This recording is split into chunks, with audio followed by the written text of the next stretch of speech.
Oke guys, selamat datang kembali ya di channel Asumsi Fakta Logika Kesimpulan. Oke, sebenarnya ini di luar konteks flat earth ya, tapi saya mengkritisi logika bagaimana vaksin itu diciptakan istilahnya. Oke, jadi ini tadi muncul ya di beranda Facebook saya. Jadi iklan vaksin itu diiklankan lewat Facebook Ads. Istilahnya ada tandanya bersponsor. Ini tadi sudah saya simpan biar gak hilang istilahnya. Ada tandanya bersponsor. Jadi oke, kita coba play aja ya. Kita play aja bagaimana sih isinya ini.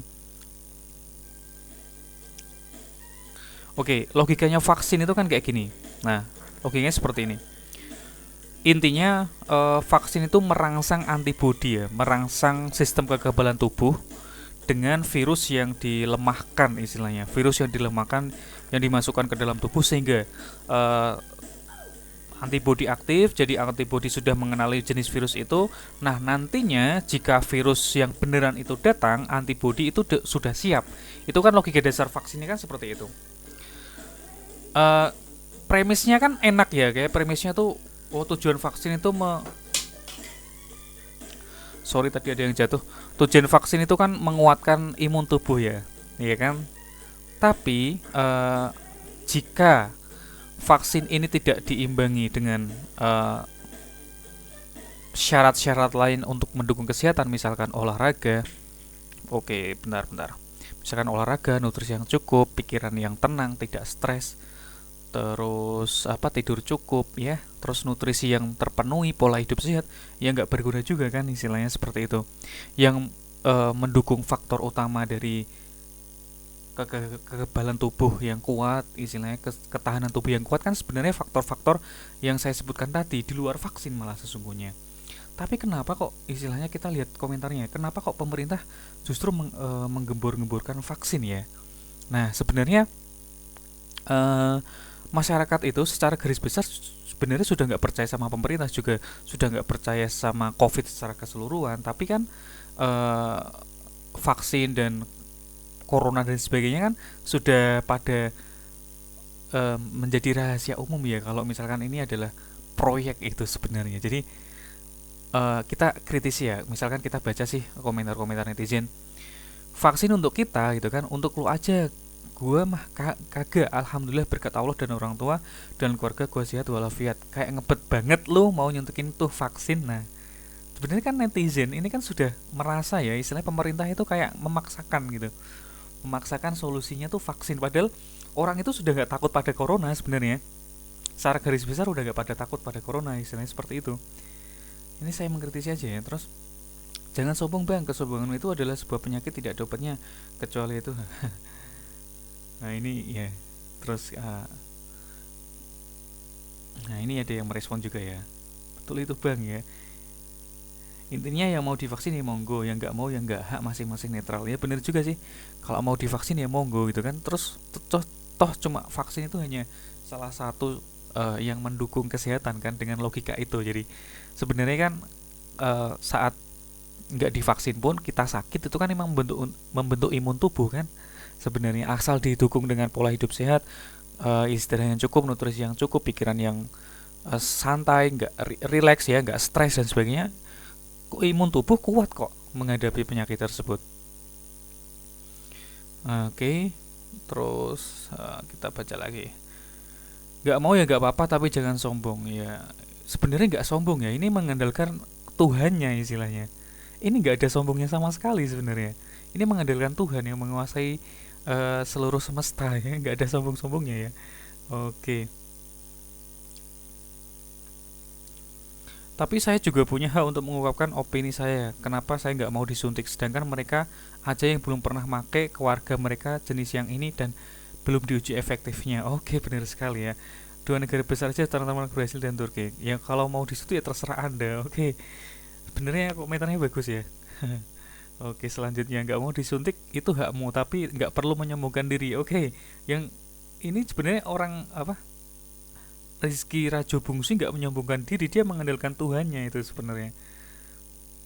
Iya, Allah juga yang menyembuhkan. Vaksin itu bentuk ikhtiar, benar. Vaksin itu adalah salah satu bentuk ikhtiar. Jika pakai logika, vaksin adalah merangsang sistem kekebalan tubuh. Tapi kan jika dalam dunia konspirasi ya dalam tanda kutip, kita kan nggak tahu isi vaksin sebenarnya apa, kan kita nggak tahu kan.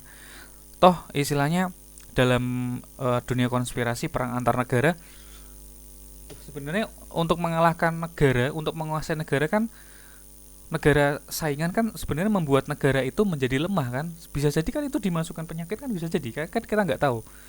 Yang lebih aman kan sebenarnya yang alami aja kan, seperti itu. Jangan sebut nama Allah, lo percaya sama vaksin aja. Orang zaman dulu nggak ada ceritanya vaksin, tapi bener juga sih ya.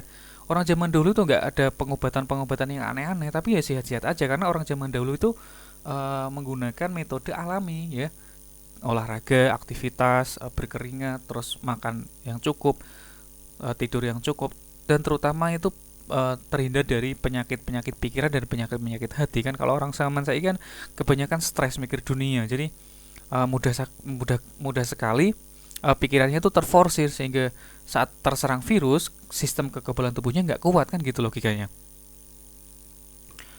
Oke, yang bilang sombong itu nggak baca, berarti belum bos, jelas-jelas gitu kata Allah. Alhamdulillah ya, berkat kata Allah itu kan emang nggak ada sombong-sombongnya toh. Ya juga heran ini komentarnya. Yang divaksin ya mau aja, yang nggak mau ya biarin. Masalahnya nggak divaksin pun sehat-sehat aja. Bener juga ya. Ini kan sebenarnya masyarakat itu sudah paham, sudah tahu, logikanya kan juga benar.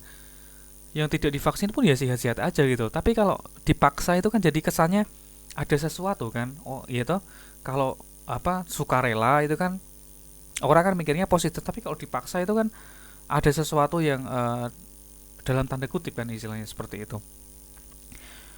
Aku dan keluarga juga nggak mau divaksin, itulah yang mau aja. Aku lihat di TV warga Turki sama Brasil nolak vaksin. Apa kita mau pakai? Oke, siap. Kita orang desa, kamu nggak pernah kemana-mana atau liburan, jadi vaksin disunahkan ke aparatur negara dulu. Iya, sebenarnya ya logikanya seperti itu kan, negara itu kan yang memaksa vaksin tuh harusnya ya mereka dulu kan, istilahnya kayak kayak komentar ini Azhara Putri, iya kan, dipertegas lagi. Jadi jangan orang kecil yang jadi kelinci percobaan. Ya dalam tanda kutip memang rakyat ini dijadikan kelinci percobaan istilahnya ya. Wong di Cina aja belum diuji coba, terus uji coba malah langsung di Indonesia kan gitu. Oke, ini vaksin ditunjukkan ke Jokowi sama pemerintah. Jadi secara garis besar ini rakyat ya, ini netizen yang saya baca itu, rakyat udah nggak begitu percaya sama pemerintah sebenarnya ini. Presiden aja dia nolak divaksin, kok tuh nyuruh. Ya bener aja ya juga ya. Kalau kamu aja nggak mau, kenapa nyuruh orang lain kan gitu istilahnya. Oke.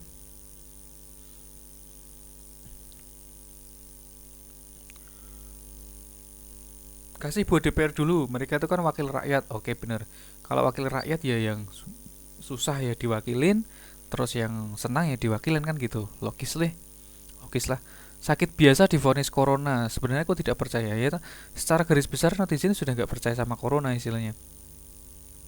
Cina aja impor vaksin dari Jerman, malah Indo impor dari Cina. Oke, pertanyaan dan dicurigai ya, benar sekali ya. Para koruptornya dulu, oke siap.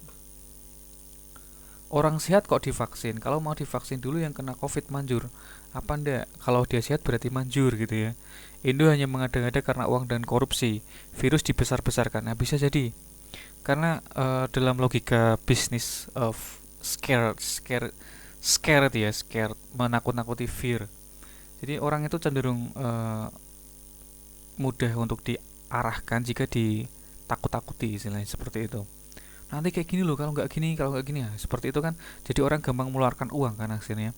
Virus dan virus semua penyakit kuasa Allah, kematian hanya Allah yang tahu, bukan corona. Ya benar juga, ini kan logika, pakai logika agama kan. Logika belief. Logika belief kok logika belief istilahnya. Indonesia mendatangkan vaksin dari Cina, sedang Cina mendatangkan Jerman. Kok aneh?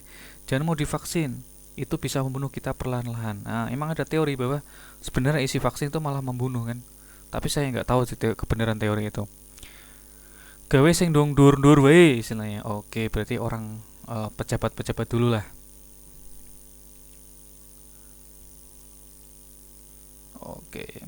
Vaksin tidak gratis, jangan mau dibodohi pemerintah, akunnya mencari cuan. Iya bener juga logikanya sih. Istilahnya kalau ada proyek itu kan bisa mendatangkan keuntungan kan dari luar negeri misalkan. Kita tetap bayar vaksin lewat hutang. Iya, bener juga kan. Walaupun pemerintah nggak ada uang tetap ngadain vaksin tapi kan tetap hutang. Utangnya kan lewat pajak lagi itu. Kalau sekiranya meragukan, nah ngotot jalankan. Kalau sekiranya meragukan, mengapa kok pemerintah ngotot jalanin vaksin ini ya? Ya itu ya, pejabatnya sendiri aja takut divaksin kok, apalagi menyuruh rakyatnya itu loh. Logikanya kan kayak gitu. Kayak apa ya? Kayak proyek gitu loh istilahnya. Jangan selalu susun sama pemerintah. Kalau vaksinnya sudah siap, mereka akan memberi contoh dulu dengan memvaksin dirinya dan keluarganya dulu, setelah para pejabat dan keluarga juga. Biar pemerintah, kalau rakyat sudah sih udah biasa sakit, oke. Biar nggak jadi masalah masyarakat, maka perhatikan memberikan virus. Kalau pada bayi disuntik cacar, sebenarnya bibitnya ditanam apabila antibodi kuat, maka cacar nggak aktif dan mati setelah disuntikan. Tapi kalau antibodi lemah, maka cacar akan tetap muncul akhirnya. Oke, ya emang ada beberapa kasus walaupun divaksin pun dengan penyakit vaksin penyakit ini tetap kena penyakit ini gitu kan. Jadi intinya vaksin itu sebenarnya kalau kita telaah ya tidak diimbangi dengan faktor-faktor lain, misalkan tidur yang cukup, kurangi stres, pikiran yang tenang, pola hidup sehat, olahraga, makanan nutrisi, vaksin nggak berguna istilahnya. Terus kalau misalkan kita fokus pada pola hidup sehat, terus makanan bergizi, menghindari penyakit hati, penyakit pikiran, vaksin tak perlu vaksin istilahnya, ya seperti itu. Sebenarnya sebagian besar komentar netizen ini adalah tak mendukung vaksin dan sudah nggak percaya corona. Cari posisi aman, hindari dulu tes swab dan vaksinnya. Negara pembuatnya aja masih kacau, oke. Wong rapid yang nggak jelas peruntukannya aja belum kelar urusannya. Ini yang mau bancakan dalam tanda kutip ya, bancakan diri mau vaksin lagi. Oke, ya sebenarnya rakyat itu sudah tahu ya, pemerintah itu bagikan proyek istilahnya. Sudah pada tahu sebenarnya, tapi pejabatnya aja yang pura-pura nggak dengar dan pura-pura nggak lihat itu.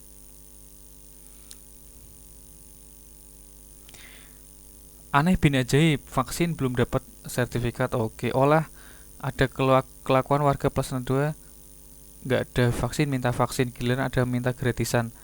Oke, hidup ini bisnis, apapun bisa jadi lahan bisnis. Contoh motor, jika motor dibuat dengan kualitas bagus maka akan jarang rusak dan bisnis suku cadang akan rugi karena jarang motor masuk bengkel. Contoh lagi alat perang, jika tidak ada perang maka pabrik pembuat senjata akan rugi karena jarang yang beli, maka dibuatlah adu domba hingga terjadi peperangan. Lagi obat, jika jarang orang sakit maka pebisnis obat akan rugi, maka dibuatlah obat untuk menyembuhkan sekaligus membuat penyakit di masa depan. Jadi jangan heran orang yang sering konsumsi obat malah sering sakit. Ini logika yang sangat benar juga ya. Sebenarnya dalam teori kesehatan itu kan ada dua buah teori ya, teori kuman dan teori teren gitu kan. Jadi kalau teori kuman itu yang membuat sakit adalah kuman dari luar gitu. Jadi kalau ingin sehat berarti harus membunuh kuman tersebut. Itu teori kuman. Kalau teori teren itu adalah asal kita menjaga pola hidup sehat, kuman itu akan mati diperangi oleh antibodi. Jadi sebenarnya fokus kunci utamanya adalah pola hidup sehat itu tadi. Benar juga logika ini kan istilahnya. Jadi bisa jadi vaksin itu isinya justru malah penyakit kan gitu.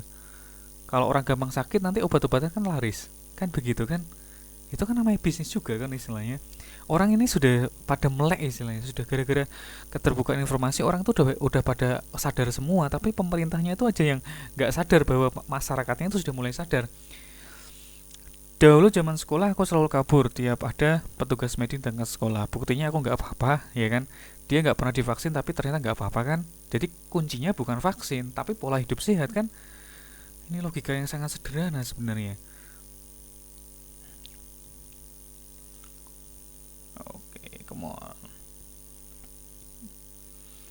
Jika terjadi efek samping baik pendek maupun panjang, apakah ada kompensasi dari pemerintah? Nah, kemarin saya lihat berita itu Pfizer dan Biotech itu nggak bisa dituntut jika terjadi efek samping. Pfizer tidak bisa dituntut karena ada efek samping ya.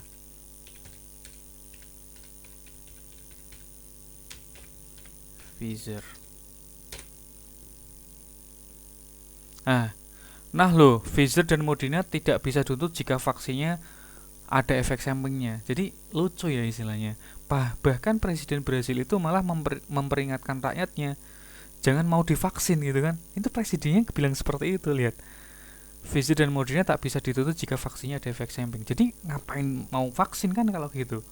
Iya toh? Zaman sekarang jangan gampang percaya vaksin. Intinya banyak makan buah dan sayur. Bener juga. Intinya adalah pola hidup sehat. Vaksin itu adalah alternatif kesekian ya. Jadi kalau intinya vaksin itu justru dipaksakan, nah ada sesuatu di vaksin itu. Justru seperti itu. Pandemi ini digembur-gemburkan cuma buat jualan vaksin. Bisa jadi kan kita membuka peluang alternatif teori ya istilahnya. Bisa jadi kan. Nah, DPR dulu lah ya kan. DPR-nya juga masih takut, ngapain maksa-maksa rakyat kan gitu. Apalagi diklaim di Facebook kan lucu istilahnya. Vaksin untuk kita lo aja kali, kuis juga awalnya gratis, ujungnya terus. Oke, vaksin dulu kepada negara sama menteri dan para pengikutnya, setelah itu vaksin pencuri rakyat koruptor. Oke, udah divaksin harus pakai masker lagi. Katanya si virus terus menerus bermutasi, lah vaksinnya buat apaan? Isinya buat apa? Bener juga ini logikanya. Ada dua buah tipe virus ya, DNA virus sama RNA virus. Jika DNA virus itu tidak mudah bermutasi, nah berarti kemungkinan vaksinnya akan efektif. Tapi kalau misalkan RNA virus mudah bermutasi, ya vaksinnya tidak begitu efektif gitu kan, karena virusnya sudah bermutasi lagi. Nah jangan salah, mutasi itu nggak selalu dipersepsikan membuat virus itu lebih berbahaya. Sebagian besar mutasi itu malah justru merugikan si virus itu sendiri gitu loh. Jadi kalau virusnya sering bermutasi, ngapain butuh vaksin kan gitu logikanya. Oke, jangan takut untuk berlogika ya, karena manusia itu diciptakan dibekali logika. Tanpa mendiskreditkan usaha pemerintah kita, memang vaksin diimpor kemarin sudah selesai uji klinisnya dan sudah dapat sertifikat BPOM. Sertifikat aja belum dapat kok, impornya udah banyak banget. Lah kalau nanti nggak dapat sertifikat, apakah nggak boleh dipakai, apa rugi kan gitu. Jadi gini, kan bisa jadi toh datangin dulu baru sertifikatnya nyusul belakangan kan gitu istilahnya. Oke, lanjut guys. Ini sepertinya komentarnya dipilih ya, di relevan paling dipilih ya. Vaksin yang lama bagaimana dan jadi apa di tubuh anak kami, tuan dan nyonya? Oke, sebenarnya di kalangan ibu-ibu pun ada juga yang meragukan vaksin ya. Sebenarnya ada sih beberapa klaim itu kan, ibu-ibu anaknya yang nggak divaksin malah justru lebih sehat dan kuat. Madura tolak vaksin. Oke, dicoba aja para koruptor. Oke, rakyat sudah terbiasa menderita. Oke, nyamuk DB lebih berbahaya dan korban meninggal pun banyak, tapi kok nggak segawat corona ya? Oke, iya sebenarnya penyakit-penyakit lain pun sebenarnya tanpa corona itu tiap hari banyak orang meninggal gitu loh. Tapi ya nggak tahu ya istilahnya. Bisa jadi kan emang proyek dunia kan gitu kan. Ya saya hanya berteori ya, teori saya bisa salah gitu kan. Di sini tak kurang cerdasnya pemikiran orang-orang di negara kita, terlalu dini pemikiran negatifnya terhadap pemerintah. Padahal tujuannya pemerintah adalah menginginkan rakyatnya sehat, tetapi terlalu banyak bodoh menilainya. Kapan kalian bisa maju negeri ini? Oke, ya gini, faktor sehat itu nggak selalu serta-merta hanya vaksin ya. Ada faktor-faktor lain dan vaksin itu adalah salah satu faktornya. Jadi ini logikanya seolah-olah vaksin adalah solusi utama. Oke lah, saya merasa sehat, jadi gak usah divaksin. Oke, vaksin itu berperan manjur. Beneran manjur nggak? Aku malah takut dengan vaksin. Oke, siap. Sehat-sehat kok divaksin jadi energi. Jadi mikir anak-anak kalau divaksin sampai masuk area sekolah takut terjadi apa-apa. Jadi memang sudah mulai timbul ya keraguan orang tua terhadap anaknya tentang vaksin. Jadi ini juga sudah semakin beredar istilahnya. Warganet dan netizen ini sudah semakin melek lah istilahnya. Daripada ngadain vaksin, oke. Untuk Pak Jok, janganlah suka berbohong. Oke. Ada-ada saja ini WHO membodohi negaranya. Oke, siap. Ojo belum divaksin, jangan mau divaksin. Oke, saya kira itu ya. Nanti besok kita lanjutkan lagi ya. Jadi sebenarnya rata-rata ini menolak vaksin. Warga-warga yang awam istilahnya menolak vaksin. Oke, saya akhiri sampai sekian. Besok kita jumpa lagi. Langsung saya upload aja ya. See you next time.